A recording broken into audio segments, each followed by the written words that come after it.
All right. Only before I come to you, let's just give you an update to the developing story. We talked about the wrestlers. We've been talking about the wrestlers since the beginning of the week. And good news, good news. The efforts have paid off.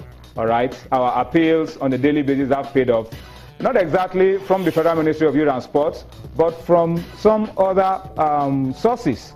The Ondo State government and some philanthropists have come to the aid of some of the athletes. As we speak, they are already in Baku, Azerbaijan. And then the other set of athletes, the Bayelsa State government, after we made our appeal yesterday, have also come to their rescue.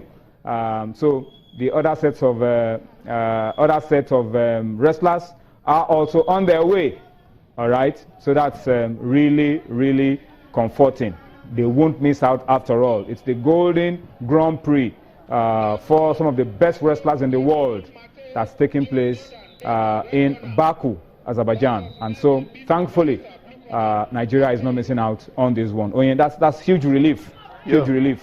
I mean, you can't imagine what we would have done to these wrestlers if they were not able to attend this tournament. I was speaking with a journalist who's used to covering wrestling, and he was telling me that some of the wrestlers already made up their minds, to pay their way to the tournament before this breakthrough was made. And we can't thank the state government of Ondo and Bayelsa states for doing such a noble act. I mean, these wrestlers are going to gain more attending this tournament. They are going to rub shoulders with the best wrestlers in the world. And, what it means is that they will continue to improve. They will continue to do well for the country and come back and hopefully continue from there. But, Tony, I think the point we should make on this program is that we shouldn't get to this stage. What if, look at the worst case scenario, that these two state governments were not able to, come up with this bailout? What would have happened to this? We can only imagine. This is not the first time I will be missing out of major international competitions because of shortage of funds. So probably this will have just been another case of athletes missing out. But for me, we need a far more reaching solution to more far-reaching solution. I beg your pardon, to all of these crises, because we can't always come out cap in hand, appealing all the time. Wait until the last minute, and then there's hope. We need to do a lot better. And for me, the way out is to find a means to get the private sector involved. Yeah. Be more accountable so that they can trust us with funds, so that we can always go for competitions that we need to go for, expose our athletes to what they need to be exposed to, and then make them prepared, make them ready to do us proud in international competitions. And tying into what is happening to the wrestlers, the table tennis team as well. We've also been talking about the table tennis team. They need 15 million naira, 8-man team for the IWTF World Junior Championship that will be taking place in Cape Town, South Africa, from the 30th of this month. It's exactly a week from now. But up till now, not much is forthcoming.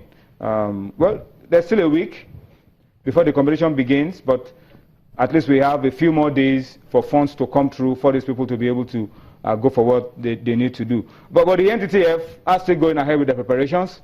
They have picked Ajoke Ojomu as the captain to lead Team Nigeria to the International Table Tennis Federation World Junior Championship that will be starting next week in Cape Town, South Africa. Ojomu will be leading the likes of Esther Oribamiche, Agnes Onoja, Alimot Ayinla as members of the Nigerian girls team to the competition.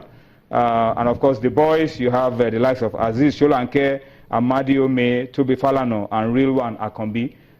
They've been well trained. They've been going through very rigorous training. Shegun Toriola was part of those that selected his team, and it will be good for them to get the exposure in Cape Town next week. That's the challenge for us right now. Yeah, I totally agree with you.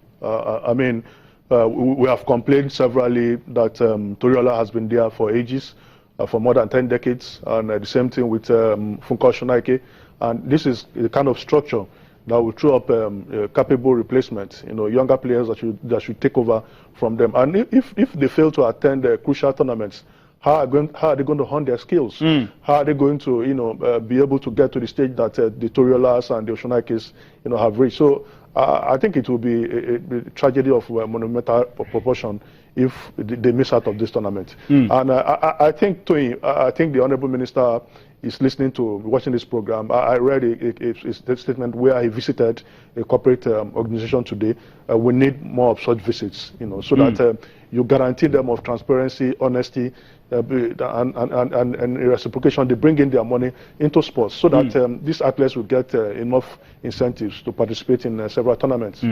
All right, let's go on a quick break now. When we return from the break, we'll be talking taekwondo on Sports Tonight, and of course, plenty of football and UEFA Champions League on the menu. Join us again.